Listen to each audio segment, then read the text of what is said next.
آپ نے اعتکاف کا بتا تو دیا بیٹھنا، اس کی تعریف کیا ہے، کیا اعتکاف ہوتا ہے؟ آج کل ہمارے جو نوجوان ہیں، بچے ہیں، اعتکاف بھاگ بھاگ بیٹھتے تو ہیں، لیکن اصل میں ہے کیا اعتکاف؟ اعتکاف کی جو تعریف ہے، اللہ تعالیٰ کی رضا پانے کے لیے بنیت بندہ جب مسجد میں بیٹھتا ہے، ٹھہر جاتا ہے، تو اس کو اعتکاف کہتے ہیں، اللہ تعالیٰ کی رضا پانے کے لیے۔ اب اس میں اعتکاف تین قسم کا ہوتا ہے جی۔ ایک اعتکاف سنت ہے، ایک اعتکاف واجب ہے، اور ایک اعتکاف نفل ہے۔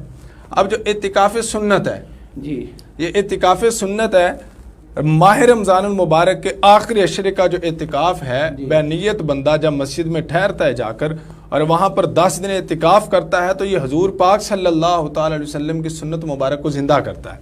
سبحان اللہ۔ اب یہ تو اعتکاف سنت ہو گیا، اس کے اندر روزہ بھی فرض ہے، روزہ چھوڑ نہیں سکتے، اس کے لیے روزہ ضروری ہے، اور یہ مسجد میں ہی ہوگا، مسجد میں ہی ہوگا، مسجد میں جائے گا بندہ، وہاں پر جا کے غروب آفتاب سے پہلے، غروب سے پہلے آج جیسے کہ 20 رمضان المبارک ہے، تو نماز عصر کے بعد تیاری کرے گا، اور افطاری سے پہلے افطاری ادھر جا کے کرے گا، افطاری اس کی پہلی جو ہے مسجد میں ہوگی، اور 10 دن کا یہ اعتکاف ہوگا، اور ماہ رمضان المبارک کے آخری ایام 29 رمضان المبارک یا 30 رمضان المبارک کی وہ مغرب تک انتظار کرے گا، بعد نماز مغرب اس کا اعتکاف مکمل ہو جائے گا جب عید الفطر کا چاند نظر آ جائے گا۔ یہ تھا سنت اعتکاف۔ اب اس کے بعد آتے ہیں واجب کی طرف۔ واجب اعتکاف ہے جو یہ کسی چیز پہ منت مانگ لینا۔ ایک بندہ منت مانگتا ہے، جی میں فلاں کام کروں گا، اگر اللہ تعالیٰ یہ میرا نیک کام کر دیتا ہے تو میں اتنے دن کے لیے جو اعتکاف کروں گا۔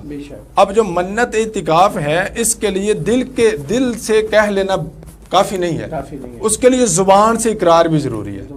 جب وہ زبان سے اقرار بھی کرے گا اور دل سے نیت بھی کرے گا، اب جب وہ واجب اعتکاف بیٹھے گا جا کر، تو وہ بھی مسجد میں بیٹھے گا، اور اس میں روزہ بھی رکھے گا، یعنی کہ اعتکاف کی شرائط وہی ہیں، شرائط وہی ہیں، لیکن جو ہے نا ایک اعتکاف ہوتا ہے وہ سنت ہے، وہ اگر آپ کر لیں گے تو ظاہری بات ہے ثواب ہے، جو ثواب ہے، لیکن جو آپ نے منت مانگ لی، نیت کر لی، اس کا یعنی کہ وہ ضروری ہو گیا، وہ ضروری ہو گیا۔ اگر وہ نہیں کرتا تو وہ گناہگار ہے، پھر اس کا گناہگار ہو گیا، کیونکہ اس نے نیت۔ اب اس کے اوپر یہ ہے کہ اگر اس نے نیت کیا ہے 1 دن کی، 2 دن کی، 3 دن کی، 5، 7، 10 دن، یہاں تک اگر اس نے 1 ماہ کی نیت کیا کہ میں 1 ماہ کا اعتکاف بیٹھوں گا، تب وہ 1 ماہ کا اعتکاف بیٹھے گا۔ یہ جو اگر نیت کرتا ہے اعتکاف، ایک بندے نے منت مانگ لی کہ میں اعتکاف کروں گا، لیکن اس نے یہ نہیں منت مانگی کہ میں رمضان میں کروں گا یا آگے پیچھے کروں گا، تو اس کے بارے میں جو ہے نا، اگر تو منت کا جو اعتکاف ہے نا، وہ ماہ رمضان المبارک میں تو کرے گا، تو سنت اعتکاف ہوگا، وہ تو سنت ہوگا۔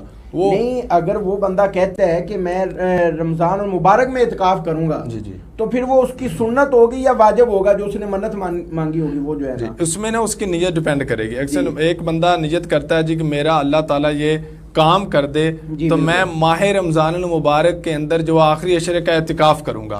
اب اس نے نیت کیا ماہ رمضان المبارک کے آخری عشرے کے اعتکاف کی، تو یہ سنت اعتکاف ہی مانا جائے گا، کیونکہ وہ اس میں ماہ رمضان المبارک کا اس نے ذکر کیا ہے کہ میں وہاں پر یہ اعتکاف بیٹھوں گا، یعنی کہ اس کا جو واجب اعتکاف ہے وہ باقی رہے گا، وہ باقی نہیں رہے گا۔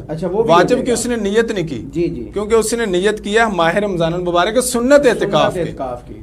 جب وہ سنت اعتکاف کی کرے گا تو پھر وہ سنت اعتکاف ہوگا۔ اگر اس کے اندر وہ واجب اعتکاف لاتا ہے کہ میں اس کے علاوہ اعتکاف ماہ رمضان المبارک میں کروں گا، تو اس کا مطلب یہ ہے کہ وہ سنت اعتکاف سے پہلے بھی کرے گا۔ جاری رہے گی، ابھی وقت ہوا ہے چھوٹے سے بریک کا، بریک کے بعد دوبارہ پھر آپ کی خدمت میں حاضر ہوتے ہیں۔